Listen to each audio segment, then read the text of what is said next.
After a very long day, I am eating my dinners. Oof, it's so good. What I'm about to share with you is going to be something that was done at dinner. We're gonna go to John chapter 13 from verse 1 till the end and gonna go to the dinner they were eating like me. And we're gonna we're gonna check that part out today after I finish. Yeah, I'm done eating. Uh, about eating. Uh, I came home from a long day, assuming that the disciples and Jesus came home from a long day as well. In John 13, they talk about dinner. Yeah, the disciples came to eat dinner, and Jesus, out of nowhere, he said, "Surprise! I'ma wash your feet." But most of them were said okay, and they did wash their feet. But Peter replied, "No, sir, you shall not wash my feet." This is how it goes in Bible. You shall not. So Peter said no, to be exact. So what does washing feet stand for? Jesus always does things for a reason, right? What does washing feet stand for? I asked myself, and a few other Google searches. This is what it came up. Washing your feet is showing honor to people. Uh, it's a way of Jesus honoring the disciples. And washing feet, Jesus, just think about that for a moment. I'm just gonna leave you some time to think about that. Just pause the video or something like that.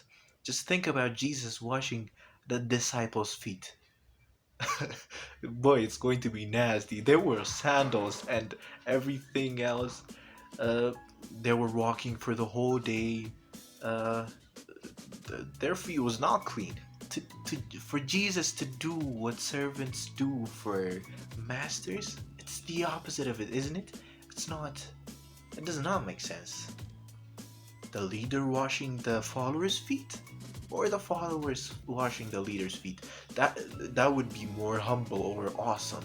But no, said Jesus. No, I am gonna wash your feet. By the way, I told you it was not a clean feet, right?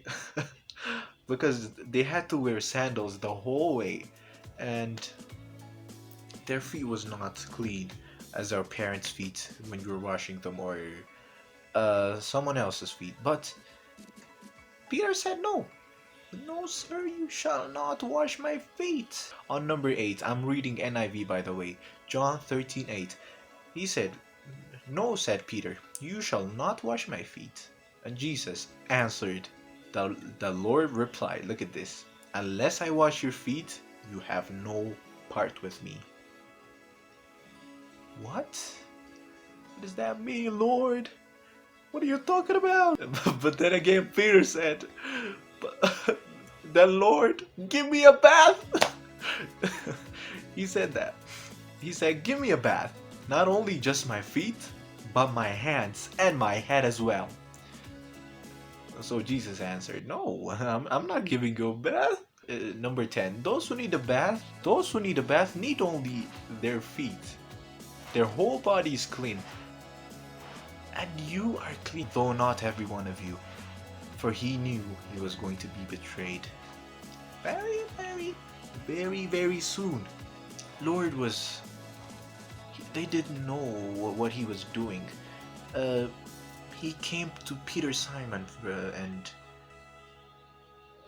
he asked him first, "Lord, are you gonna wash my feet?" Jesus replied, "You don't realize what I'm doing now. Hmm? But later you will understand." I think this is a later. So I'm gonna explain what I understood from that. This is about more about leadership than being a follower. When you're leading somewhere, and your specific zones and regions or every circumstances you're in, when you lead people, you don't lead them being great or awesome, being up there like the boss that you're supposed to be. You're supposed to be like Jesus. You're supposed to be like who he is. So Jesus showed them by washing their feet how to be a leader, on how to take on the leadership. Jesus really did it to show them what leadership is really like. Being a boss and ordering around somebody every single day of your life, that's not real leadership.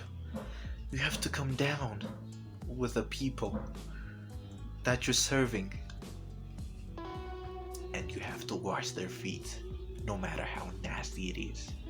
You have to get involved in the work no matter how nasty it gets. You should be humble towards your servants and towards the people you're leading, yes. And so as I see it, there are two reasons why he washed their feet. I mean, Jesus, why he washed the disciples' feet. Number one is love. As it says in the beginning of the chapter, having loved his own who were in this world. He knew that he won't be there for long. He knew that he was going very, very soon, and that the end is coming. I mean, the end that Jesus dies and resurrects and goes to heaven, that the day is coming. And having loved his own, he did it out of love. He loved them to the end, it says. Even Judah, he loved him till the end. Not till the moment he betrayed him, but till the end. Till it was all over. He loved him, even though he knew that he's going to punch him. Even though he knew that he's going to betray him, I mean. And the second reason is to set an example for them. For this one, we're gonna go to John chapter 13. That's there as well. From 13 to 15 it says, "You call me teacher and Lord, and rightly so, for this I am." Listen to this part. "Now that I, your Lord and teacher, have washed your feet, you also should wash one another's feet, because that's the way it goes." And number 15 it says, "I have set you an example that you should do as I have done for you," because Jesus has done that for us, for them. That's what we should do for each other. You want to look like the Lord? Wash someone's feet. I'm not kidding. It might be figuratively. When I say figuratively, I mean, for example, let's see it as siblings level. So I'm a bigger brother, and I have a little sister, and she's younger than me. As the Bible says, she should be obedient for me, and I should give her more respect as well. This goes for younger ones as well. So care for your younger ones is what it's saying. Care for them as Jesus cared for you, as Jesus loved you. You should care for older people as well. That's what the whole Bible tells us about. But this part tells us to care about the younger people, the ones who we are leading towards. You know yourselves. You know older siblings. I know you're out there watching this video. Just care for them. Care for your little ones. And leaders too. Care for your followers. I'm not talking about big church leaders, pastors or something. No. The one you're carrying towards, around you. Your friends. You're leading your friends. You know that, don't you? You are leading your friends towards something. And you should know this, because you are supposed to be like Christ.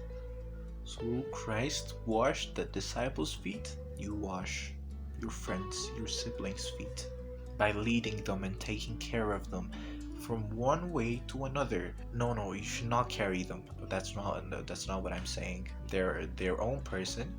The first reason is that he loves you, and the second is to set an example for you. Being a leader, or being somebody someone depends on you, being someone that someone else depends on you is very, very fragile. So you should you should set an example for that, uh, like Jesus did for you as well, for the disciples as well. Let's think about those people who actually are who we are leading right now. Let's just give them care. No, make them understand that we care about them as well. Some of them don't even know that we care about them because we are so closed off from the world that we don't care about anything else but other than ourselves. So, but Jesus knew the moment he was going, and he chose to give love to his disciples. So set an example for others like Jesus did for his disciples. Love one another.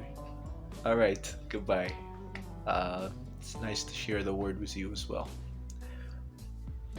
Peace. This pen means a pen, and it writes as well. Oh my goodness, it's such a bad example. Oh my god. This is so sorry. Oh my goodness, bro. It's very hard to actually talk in this house with no distractions.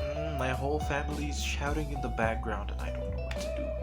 This is so stressful. Okay.